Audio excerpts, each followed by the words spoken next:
Hey guys, welcome back to my channel. So today I want to show you how to find the cost per equivalent unit.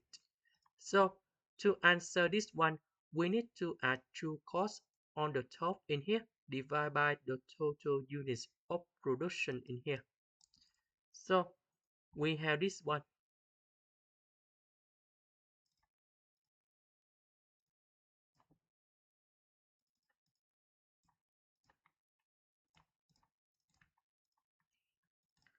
So we have 83.65. The next one.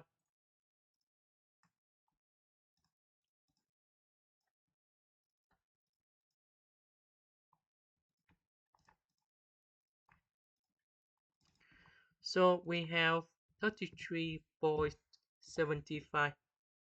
The next one.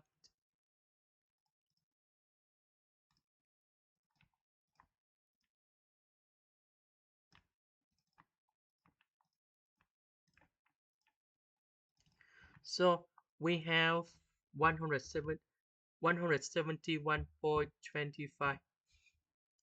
And now we add three numbers together.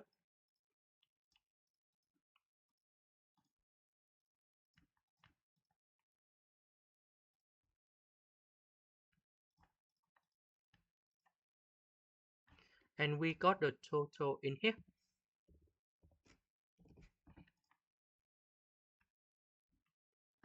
This is the end. Thank you for watching.